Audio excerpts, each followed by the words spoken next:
Hi hello everyone, welcome back to pink and blue. నేను మీ శ్రావణిని. So ఇప్పుడు వచ్చేసి నేను బ్లాక్ డైమండ్స్తో ఈ బ్యూటిఫుల్ పీస్ చూపిస్తున్నాను. So it is totally customized order అనమాట. ఇంట్రెస్ట్ ఉంటే please do WhatsApp and place you orders. Model వచ్చేసి ఇలా ఉంటుంది.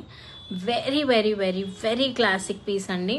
చాలామంది అడుగుతున్నారు, కొంచెం టైం పడుతుందండి మేకింగ్కి. ఎందుకు అంటే 1-2 ఆర్డర్స్ అయితే ఇట్స్ ఓకే, ఫైన్ అండి. We get plenty number of orders. ఒక ప్రోడక్ట్ ఒక 30-40 పీసెస్ అలా అవసరం పడతాయి కదా. సో చూసుకోండి, 2 లేయర్ బ్లాక్ డైమండ్స్తోని సీజెడ్ బీడ్స్తోని డ్రాప్ షేప్ సీజెడ్స్, ఓవెల్ షేప్ సీజెడ్స్తో చేసాము. చాలా చాలా చాలా క్లాసిక్ పీస్, మంచి రెస్పాన్స్ వచ్చింది. ఇది ఇన్స్టాగ్రామ్లో పెట్టడం ఇదే ఫస్ట్ టైం, కానీ యూట్యూబ్లో ఫుల్ సేల్ అయ్యాయి. గ్రే షేడ్లో black diamonds and droplet shape and సెంటర్లో ఓవెల్ షేప్లో సీజెడ్స్ అనమాట. బీడ్స్ డీటెయిల్స్ కూడా చాలా బాగా ఇచ్చాను. ఒకవేళ ఇంట్రెస్ట్ అంటే please to WhatsApp and play